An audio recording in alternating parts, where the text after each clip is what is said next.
Oh, Steve Arts 89. Well, there were a few things revealed at Disney's big event that they had. I can't remember, I think it's called D24. I think it's D for Disney and then just each year, so it's D24. They showed a teaser trailer for Snow White, and it was quite different from what I expected. Now, it's hit and miss. There are some parts which are absolutely beautiful. The production design, the forest, the creatures, the cinematography, everything is just lush and beautiful and well designed and looks expensive and well done.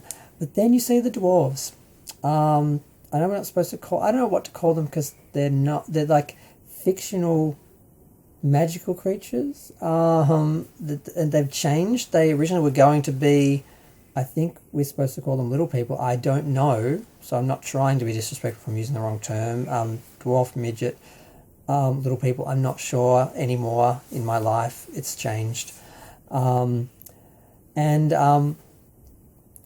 Peter Dinklage, where his name is, or Dinkley, where his name is, came out and said, "How dare you portray little people like this? They're basically, no, we can't do it. You can't do it." And Disney got scared, and then they hired a bunch of random people to play her friends, and they're just random people. They look like a bunch of hippies. And then they said, no, they're all going to be CGI, and I'm like, well, those people running capture shoots or suits or green suits, so did they just decide to rewrite those characters and remove them all? That's how it was looking. And now when we see the final shot, we see a bunch of animated dwarves that look like the dwarves from the original film. I'm just going to go with dwarves because it was called Snow White and the Seven Dwarves, and what they seem to have done is made CGI depictions of those cartoon characters but tried to make them look like real people but not real, because if they were real they would have just cast little people. It's confusing. I don't know if it works, and the whole history now of this film and the production and all the issues with Rachel Zegler saying really insulting things to fans and not seeming to understand who this film was made for or should be made for and so forth. It was just a mess that that the Chuds loved, and they just got fully into it and it became a thing. But the trailer itself looked okay. I thought Gal Gadot as the witch or whatever she is looked amazing, and there's a lot of people making fun of Rachel Zegler saying she's not attractive enough. Like, why would Gal Gadot be saying who's the fairest of them all and insecure about her and thinking she's more beautiful? I always thought it was more about youth and innocence, that it wasn't about superficial beauty.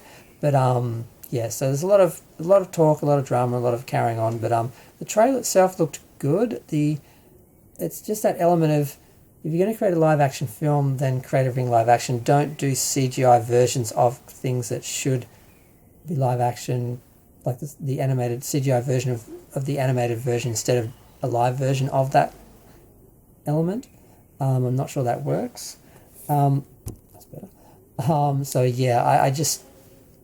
I don't know what to think of it. I was really impressed by most of it, then confused by that other element, and I imagine that's going to be, for the most part, the reaction of people to this film.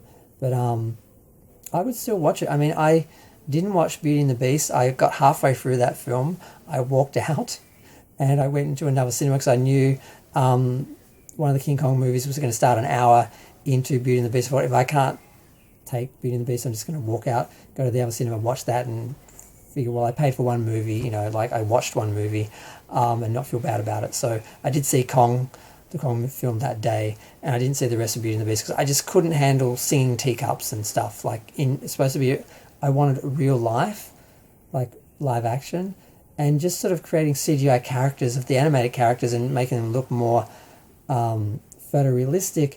It's not the same as creating a live action version where it's supposed to be in the real world. So this film has that issue as well that I think Beauty and the Beast had.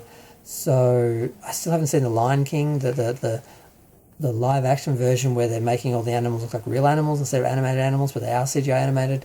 So I don't know what to make of all of it. I'm going to do a Disney marathon and watch all the classics and then watch the newer versions probably in the next week or so, because frankly I've only seen a few Disney films in my life, actually. Most of the Disney stories I'm familiar with through storybooks and little golden books when I was a kid. So I know the stories, but I never actually saw the films. So I've owned them all on DVD for years, but I've never watched them because I always want to do like a marathon and just go through the whole lot of them and just go crazy for a couple of days or a week. So I'm going to do that soon. But I'm going to go. Feel free to share, like, comment, subscribe. Let me know what you thought of the Snow White teaser and the overall look and the whole issue with the magical creatures, or I don't know what we're calling them now. But, yep. Let me know what you think.